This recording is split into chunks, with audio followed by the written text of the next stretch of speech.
열왕기하 14장 1절부터 16절의 말씀을 조금 긴 말씀인데 저희가 한 목소리로 읽도록 하겠습니다. 열왕기하 14장 1절부터 16절입니다. 이스라엘의 왕 여호아스의 아들 요아스 제2년에 유다의 왕 요아스의 아들 아마샤가 왕이 되니 그가 왕이 된 때에 나이 25세라. 예루살렘에서 29년간 다스리니라. 그의 어머니의 이름은 여호앗단이요 예루살렘 사람이더라. 아마샤가 여호와 보기에 정직히 행하였으나 그의 조상 다윗과는 같지 아니하였으며 그의 아버지 요아스가 행한 대로 다 행하였어도 오직 산당들을 제거하지 아니하였으므로 백성이 여전히 산당에서 제사를 드리며 분향하였더라. 나라가 그의 손에 굳게 섬에 그의 부왕을 죽인 신복들을 죽였으나 왕을 죽인 자의 자녀들은 죽이지 아니하였으니 이는 모세의 율법책에 기록된 대로 함이라. 곧 여호와께서 명령하여 이르시기를 자녀로 말미암아 아버지를 죽이지 말 것이요 아버지로 말미암아 자녀를 죽이지 말 것이라. 오직 사람마다 자기의 죄로 말미암아 죽을 것이니라 하셨더라. 아마샤가 소금 골짜기에서 에돔 사람 10,000명을 죽이고 또 전쟁을 하여 셀라를 취하고 이름을 욕되리라 하였더니 오늘까지 그러하니라. 아마샤가 예후의 손자 여호아스의 아들 이스라엘의 왕 요아스에게 사자를 보내 이르되 오라 우리가 서로 대면하자 한지라. 이스라엘의 왕 요아스가 유다의 왕 아마샤에게 사람을 보내 이르되 레바논 가시나무가 레바논 백향목에게 전가를 보내어 이르기를 내 딸을 내 아들에게 주어 아내로 삼게 하라 하였더니 레바논 들짐승이 지나가다가 그 가시나무를 짓밟았느니라. 내가 에돔을 쳐서 파하였으므로 마음이 교만하였으니 스스로 영광을 삼아 왕궁에나 내 집으로 돌아가라. 어찌하여 화를 자취하여 너와 유다가 함께 망하고자 하느냐 하나 아마샤가 듣지 아니하므로 이스라엘의 왕 요아스가 올라와서 그와 유다의 왕 아마샤가 유다의 벳세메스에서 대면하였더니 유다가 이스라엘 왕의 앞에서 패하여 각기 장막으로 도망한지라. 이스라엘 왕 요아스가 벳세메스에서 아하시아의 손자 요아스의 아들 유다 왕 아마샤를 사로잡고 예루살렘에 이르러 예루살렘 성벽을 에브라임 문에서부터 성 모퉁이 문까지 400규빗을 헐고 또 여호와의 성전과 왕국 곳간에 있는 그 문과 모든 기명을 탈취하고 또 사람을 볼모로 잡고서 사마리아로 돌아갔더라. 요아스의 남은 사적과 그의 업적과 또 유다의 왕 아마샤와 싸운 일은 이스라엘 왕 역대 지략에 기록되지 아니하였느냐. 요아스가 그의 조상들과 함께 잠에 이스라엘 왕들과 사마리아에 함께 장사되고 그의 아들 여로보암이 대신하여 왕이 되니라. 아멘. 열왕기는 다윗의 아들이자 통일왕국의 마지막 왕인 솔로몬의 행적에서 시작해서 신정왕국인 이스라엘의 분열과 그러니까 북이스라엘과 남유다로 분열이 되잖아요. 근데 이 북이스라엘과 남유다의 멸망에 이르기까지 열왕의 통치에 대해서 기록을 하고 있습니다. 오늘 본문에는 남유다의 제9대 왕인 아마샤가 등장합니다. 아마샤가 왕위에 오른 배경이 특이한데요. 그의 아버지 요아스가 그의 신복들에게 살해당하게 됩니다. 그래서 아버지가 신복들에게 살해당하게 되고 아마샤가 그의 아버지 요아스의 뒤를 이어서 왕위에 오릅니다. 그런데 오늘 본문에서 아마샤에 대한 성경의 평가가 아주 애매한 것을 볼 수 있습니다. 오늘 본문에 보시면은 3절에 이렇게 나와 있죠. 아마샤가 여호와 보시기에 정직히 행하였으나 그의 조상 다윗과는 같지 아니하였으며 그의 아버지 요아스가 행한 대로 다 행하였어도.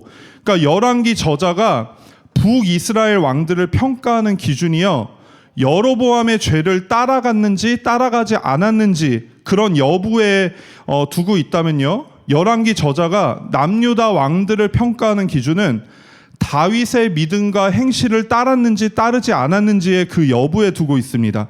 그는 여호와 보시기에 정직히 행하였다고 성경에 나와 있는데요, 그런데 단서가 붙습니다. 그의 조상 다윗과는 같지 아니하였으며 그의 아버지 요아스가 행한 대로 다 행하였다, 이렇게 평가를 하고 있어요. 다윗과는 같지 않았고 아버지와 같았다라는 겁니다. 다윗은 우리가 너무나 잘 알다시피 성경에서 가장 유명한 인물이잖아요. 특히 그의 앞에 붙는 수식어들이 굉장히 많은데 우리가 가장 잘 알고 있는 수식어는 예배자라는 것입니다. 그가 누구를 예배했죠? 살아계신 여호와 하나님을 너무나 당연하게도 그분을 예배를 했습니다. 그런데 아마샤의 아버지 요아스는 어떤 사람이냐면요, 남유다의 왕인데 왕이 되었을 때 이 사람이 나이가 7살이었어요. 7살이었으니까 너무 어려서 선지자 여호야다가 섭정을 맡았습니다.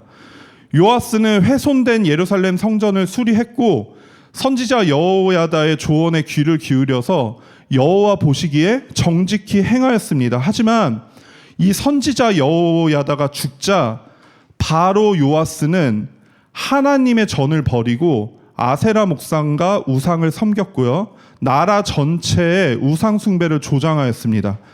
이에 하나님이 선지자들을 보내서 이렇게 하면 안 돼, 불신앙을 경계했는데 오히려 이 사람은 듣지 않고 여호야다의 아들 스가랴를 요아스가 죽여버립니다. 여호와의 전뜰 안에서. 그러니까 하나님의 심판을 경고하고 요아스의 배교를 꾸짖는 하나님의 선지자들을요, 이 요아스 왕이 다 죽이는 거예요. 저는 이 두 사람의 결정적인 차이가 여호와 하나님이 나의 하나님인가 나의 하나님이 아닌가에 있다고 생각을 합니다. 시편에서 다윗이 가장 많이 하는 고백이 뭐냐면요, 바로 나의 하나님입니다. 나의 하나님이요, 나의 하나님. 그러니까 다윗은 하나님을 나의 하나님으로 고백하고 있습니다. 그에게 있어서 여호와 하나님은 나와 가장 직접적으로 관련이 있는 가장 중요한 존재였습니다. 하지만 요아스에게 있어서 여호와 하나님은요, 나의 하나님이 아니었던 거예요. 왕위를 유지하기 위해서 그가 7살의 어린 나이에 반드시 의지해야 했던 선지자 여호야다의 하나님이었습니다. 그러니까 하나님에 대한 분명한 인식이 없었던 거죠. 하나님이라는 존재가 나를 위해서 필요하고 나의 왕권을 지키기 위해서는 필요하다라는 걸 알고 있었고, 이스라엘을 돕는 존재라는 것도 어디에서 들어서 알고는 있었는데 하나님이 어떠한 존재이신가, 어떤 분이신가에 대한 관심이 없고 그분을 어떻게 섬기는 것이 제대로 섬기는지에 대해서도 너무나 무지하여서, 그래서 요아스는요, 그때그때 상황 논리에 따라서 섬겼던 겁니다. 그러니까 여호야다가 살아 있었을 때는 그 상황에 맞게 성전도 보수하고 무언가 하나님을 섬기는 모습으로 살다가 여호야다가 죽었잖아요. 죽으니까 그 주변 상황에 맞게 이스라엘에 팽배했던 우상 숭배의 그 흐름을 그대로 따라가고 있는 거예요. 우상 숭배를 하고 자신을 대적하는 자들, 심지어 하나님의 선지자들까지요, 하나님에 대해서 무지하니까 두려움 없이 그냥 다 죽여버립니다. 왜요? 나한테 대들었으니까, 내 왕권을 위협하는 행위를 했으니까. 그때그때 상황 논리에 따라서 또 다른 하나님을 만들어 섬기는 영적 혼란의 모습, 나한테 더 유익이 될 것만 같은 상황을 따라가는 떠돌이 같은, 영적 떠돌이 같은 모습이 바로 아마샤의 아버지 요아스의 모습이었고요. 그 모습을 오늘 성경에서 아마샤는 다윗의 모습과는 같지 않았고 그의 아버지와 같았다라고 이렇게 말씀을 하십니다. 이 모습을요, 병행구절인 역대하 25장 2절에서 이렇게 표현합니다. 제가 읽겠습니다. 아마샤가 여호와께서 보시기에 정직하게 행하기는 하였으나 온전한 마음으로 행하지 아니하였더라, 이렇게 표현하고 있어요. 그러니까 다윗과 같지 않았고 아버지와 같았다라는 건요, 한마디로 온전한 마음으로 행하지 않았다라는 거죠. 그가 정직하게 행하기는 하였으나 온전한 마음으로 행하지 않았다고 합니다. 이는 다윗을 성경에서 하나님의 마음에 합한 자다라고 표현하는 것과 굉장히 대조되는 모습입니다. 온전치 못한 마음은 하나님의 마음을 알지 못했다는 뜻입니다. 그러니까 하나님의 마음과 상관없이 그 나름대로 적당한 신앙의 모습을 보였다는 겁니다. 그 모습이 다른 사람들이 볼 때는 때로는 여호와 앞에 정직히 행하는 것처럼 보였다는 거죠. 그러니까 아마샤는 하나님을 섬기는 것처럼 보이는 자였으나 사실은 하나님도 섬기고 내 상황도 섬기고 나한테 주어진 환경도 섬기는 자였다는 겁니다. 정확히 말하면 나에게 가장 커다란 유익을 가져다 주는 것을 충실하게 섬겼던 자였다는 겁니다. 우리가 신앙생활을 하면서 우리 믿음이 갑자기 급성장하는 것처럼 보일 때가 있습니다. 그때가 언제냐면요, 인생에 굉장히 중요한 선택을 앞두고 있을 때 마치 우리 신앙이 굉장히 좋아지는 것처럼 보일 때가 있어요. 저는 그 장면을 이제 특별한 상황을 제외하고 보편적으로는 수능 때 굉장히 많이 볼 수 있거든요. 그러니까 수능 때 새벽 기도 전혀 안 하던 사람들이 갑자기 막 새벽 기도를 하기 시작해요. 뭐 철야 뭐 이런 거에 관심 없던 사람이 막 철야하면서 하나님께 부르짖고, 안 하던 특별 헌금을 하고, 부모님들은 자녀들의 성공적인 입시를 위해서 금식 기도까지 하시잖아요. 막 목사님한테 안수 받고 지혜를 임하게 해달라고 평소에 구하지 않던 막 그런 기도들을 하고 막 그러잖아요. 모습만을 보면은 기도하고 철야하고 금식하고 하나님께 간구하고 얼마나 은혜롭습니까? 그 모습만 보면은. 하지만 대부분 입시가 마무리되면 어떻게 되죠? 그들의 신앙도 마무리가 되죠. 예, 끝납니다. 입시가 끝났으니까. 언제 그랬냐는 듯이 삶과 신앙의 균형을 아주 잘 잡아갑니다. 매일 부르짖던 주님의 이름을요, 너무 아까워서인지 부르지도 않게 되고요. 내가 언제 그랬냐는 듯이 그 헌신과 그 모습들도 점점 사그라드는 것을 볼 수 있습니다. 그래도 기도하지 않는 것보다는 낫고, 그래도 주님의 은혜를 간절히 부르짖지 않는 것보다는 낫지만, 그럼에도 불구하고 우리는 이것이 하나님께서 정말 간절히 원하시고 기뻐하시는, 또 예수 그리스도께서 우리에게 가르쳐 주신 그 모습이 아닌 것은 부인할 수 없을 것입니다. 그러니까 하나님도 섬기고 환경도 섬기는 거죠. 하나님을 섬기면서 환경을 컨트롤하고, 환경을 섬기면서 하나님을 컨트롤하는 겁니다. 하나님이 은혜를 주셔서 내가 원하는 환경으로 바뀌어야 되는 거죠. 그리고 바뀐 그 환경을 지키기 위해서 안타깝지만 하나님은 잠시 뒤로 밀어두고 하나님을 등질 때도 있다는 겁니다. 뭐 기도는 하고 싶지만 내가 그래도 세상 치열하게 살아가야 되니까, 헌신은 하고 싶지만 나도 먹고 살아야 되니까, 내가 하나님의 말씀 앞에 서고 싶지만 그것보다는 배워야 될 게 너무 많고 공부해야 될 게 너무 많고, 그래야 내가 이 환경과 상황을 지킬 수 있으니까, 그러다가 내가 원하는 환경과 상황을 갖고 싶고 이루고 싶어질 때는 다시 하나님을 찾게 되는, 그런 하나님과 환경을 동시에 섬기는 그러한 모습이 아마샤에게도 나타나는데요. 4절에 뭐라고 말씀하시냐면요, 오직 산당들을 제거하지 아니하였으므로 백성이 여전히 산당에서 제사를 드리며 분향하였더라, 이렇게 말한단 말이에요. 여호와 보시기에 정직히 정말로 행했던 사람이라면 산당들을 제거해야 되는데 제거하지 않았어요. 산당들을 제거하지 않는 아마샤의 신앙은 산당들을 제거하던 말던 그것이 가져다주는 유익이 없기 때문에 그랬을 겁니다. 오히려 우상 숭배가 팽배했던 이스라엘의 산당을 제거함으로써 자신의 입지가 불안해지는 것들, 자신의 왕권에 불이익이 갈 수 있다는 것을 매우 염려했을 겁니다. 그러나 가령 산당들을 제거하면 전쟁에서 이기게 해준다는 하나님의 분명한 말씀이 있었다면 어땠을까요? 무조건 산당을 제거했겠죠. 내 욕망이 투영되는 신앙의 요소에만 관심을 쏟는 겁니다. 하지만 다윗은 아마샤와 달리 나의 욕망이나 욕심이 아니라 하나님의 관점에서 하나님을 사랑하는 일상을 살아내던 자였죠. 그러니까 내 인생의 성취나 욕망과는 아무 상관없이 하나님이 마음 아파하실 것 같으면 그런 것들을 제거하고, 하나님이 기뻐하실 만한 것들이 있으면 그런 것들을 하나하나 실현해가는 삶이 바로 다윗의 삶이었습니다. 그러니까 한마디로 나는 하나님을 이용하는 자인가 하나님께 사용받는 자인가의 차이인 거죠. 물론 아마샤의 입장을 보면 이해가 됩니다. 아까 앞서 말씀드렸듯이 아마샤의 아버지가 그 아버지의 신복들에 의해서 죽임을 당했습니다. 그리고 아버지를 죽인 신복들이요, 그의 아들 아마샤를 왕위에 세운 거예요. 그러니까 아버지를 죽인 원수들이요, 자기 권력의 기반이 되었으니 얼마나 애매하고 비극적인 상황일까요?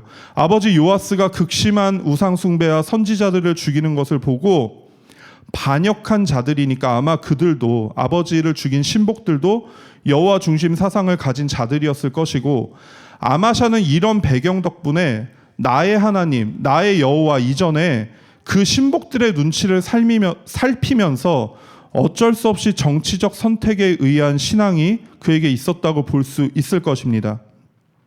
우리가 이런 것도 아주 주변에서 흔히 찾아볼 수 있습니다. 간단한 예로 우리가 흔히 교회 중직분들의 자녀들을 보면요, 아마샤와 같은 신앙을 쉽게 찾아볼 수 있습니다. 나의 하나님, 나의 신앙 이전에 엄마 아빠 눈치를 살피면서 신앙생활하는 자녀들이 굉장히 많기 때문입니다. 실제로 제가 아는 청년도 분명히 예수님께 은혜를 받은 거는 확실한데, 그래서 내가 예배를 드리고 매일 교회에 가서 기도를 하고 뭐 새벽 예배를 드리고, 그런데 이게 내 신앙인지 아니면은 나도 모르게 부모님 눈치를 보면서 그런 예배 신용을 하고 있는지 알 수 없다는 고민을 토로하기도 했습니다. 우리가 의도하던 의도하지 않던 우리도 모르게 자녀들에게 하나님을 어떤 거래 대상으로 가르치는 것도 굉장히 큰 문제입니다. 예를 들면 너 교회 가면 뭐 해줄게, 혹은 너 교회 안 가면 이렇게 될 줄 알아 라고 협박하는, 그리고 거래를 하는 그러한 거죠. 그래서 나의 하나님이 아니라 거래 대상으로서의 하나님이 자리 잡게 되는 비극이 연출되기도 합니다. 우리가 자녀들을 놓고 기도할 때 이 부분을 가장 많이 기도하지 않습니까? 우리 아이들이 인격적으로 예수 그리스도를 만나게 하시고 그가 만난 예수님을 고백하며 그 은혜 가운데 살게 해달라고 말입니다. 그런데 아마샤는 이러한 배경 속에서 자라나서 그는 나의 하나님 이전에 정치적 입지를 굳건하게 하기 위한 도구로서 하나님의 이름을 이용할 수밖에 없었던 거죠. 이런 배경 속에서 자라나 왕권이 굳건해진 아마샤가 드디어 5절에 그의 부왕을 죽인 신복들을 죽입니다. 하지만 6절에 이렇게 말씀하십니다. 그들의 자녀들은 죽이지 아니하였으니 이는 모세의 율법책에 기록된 대로 함이라. 그러니까 정말 아마샤가 자기의 아버지를 죽인 부왕들을 죽였지만 그의 자녀들을, 보통 그렇게 반란을 꾀한 자들은 우리나라도 삼족을 멸한다고 그러잖아요. 근데 그렇게 하지 않았던 이유가 진짜 모세의 율법책에 기록된 대로 하나님의 뜻에 따라서 자녀를 죽이지 않은 것일까? 하지만 상당한 높은 확률로 그러지 않았을 가능성이 있습니다. 왜냐하면 진짜 그게 하나님의 율법을 경외하고 그 율법을 지키는 것이 가장 중요했기 때문에 그렇게 했다면 정말 위대한 것이지만, 정치적으로 어쩔 수 없이 정적들을 만들지 않기 위해서 그가 그런 선택을 했을 가능성이 있다는 겁니다. 그리고 그렇게 생각할 수밖에 없는 것이 아마샤의 그 이후의 행보들이 여호와 하나님의 율법을 따르기보다는 자신의 내면의 분노를 따르고 있기 때문입니다. 그 다음 7절에 아마샤가 소금골짜기에서 에돔 사람 10,000명을 죽이고 에돔과의 전쟁에서 승리하고 10,000명을 죽입니다. 그런데 병행구절인 역대하 25장 12절에 보시면 그가 10,000명의 사람을 죽이고도 또 10,000명의 사람을 사로잡았다고 합니다. 그런데 사로잡은 것에 그치지 않고 그들을 바위 꼭대기로 데리고 가서 낭떠러지로 밀어 떨어뜨립니다. 그것을 성경에서 뭐라고 표현하시냐면요, 온몸이 부서지게 하였더라. 가장 괴로운 형태로 그들을 죽게 했던 겁니다. 한마디로 아마샤가 미친 것 같습니다. 그러니까 마치 아버지를 죽인 신복들을 죽일 뿐만 아니라 그들의 가족과 친지들까지도 싹 다 죽이고 싶었는데 자신의 정치적인 입지 때문에 하지 못한 것을 애매한 에돔에게 쏟아붓고 있는 것처럼 보인다는 거죠. 사람이 분노하면 굉장히 무모해집니다. 우리의 삶에서도 종종 확인할 수 있는데, 특히 운전을 할 때 그런 걸 볼 수 있죠. 난폭 운전을 당하거나 어떤 불이익을 가한 차량을 보면은 무모하게 보복 운전을 하다 사고 나는 경우가 참 많습니다. 화가 나서 하는 행동과 화가 나서 하는 말로 누군가 다치기도 하고 누군가의 관계가 산산조각 나기도 합니다. 분노가 생기면 내 신분이 어떤 사람인지 하얗게 잊어버리고 무모한 행동과 말들을 하기도 합니다. 이렇게 분노에 찬 아마샤가 어떤 무모한 행동을 하냐면요, 8절에 북이스라엘에게 싸움을 겁니다. 아주 작은 속국이었던 에돔을 이기자마자 갑자기 강대국인 북이스라엘에게 싸움을 거는 그들의 모습을 우린 너무나 무모해 보여서 이해가 되지 않습니다.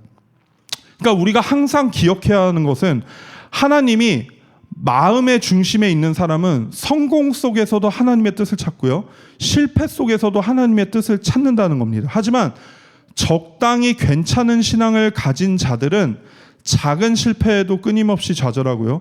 작은 성공에도 하늘 높은 줄 모르고 그 성공에 도취되기 마련입니다.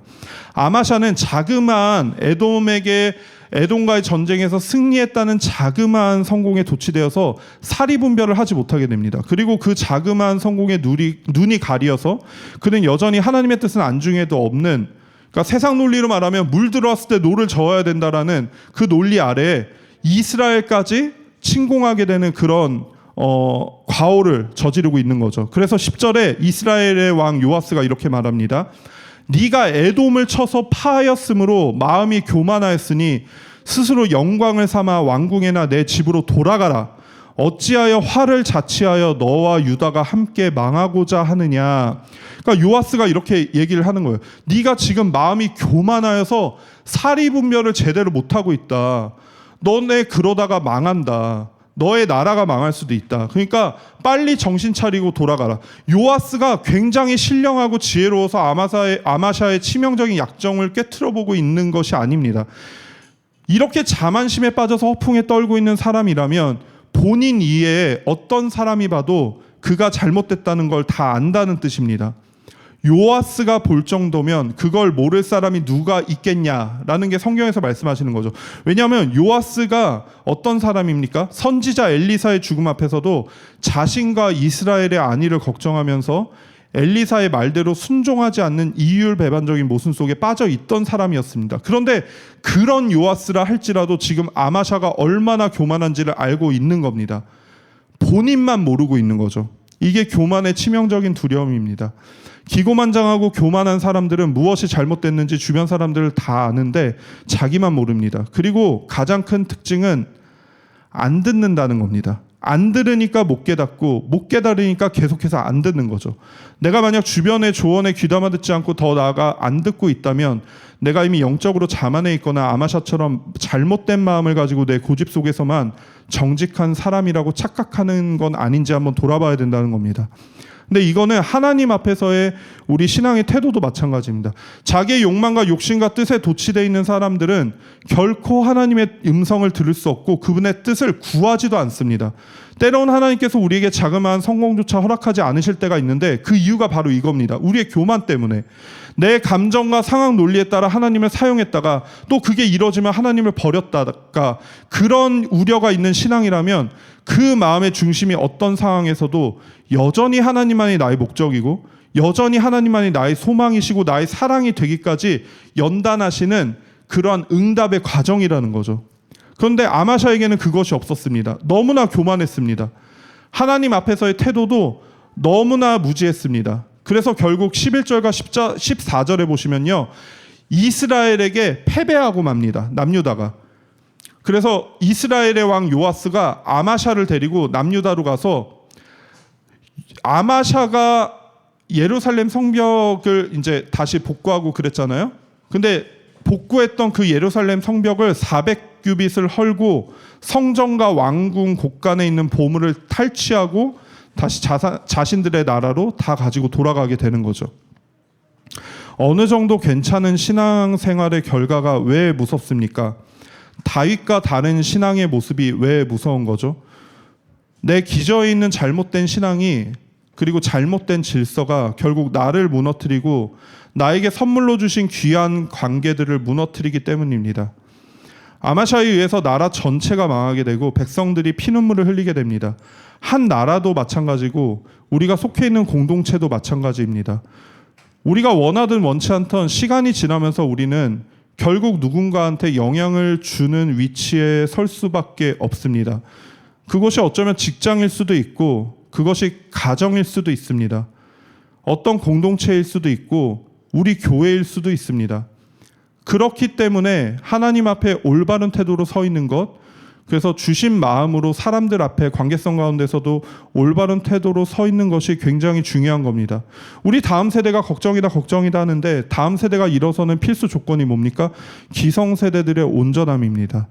다음 세대들이 신앙의 얼마나 많은 부분을 신앙의 선배들을 통해 배우는지 모릅니다.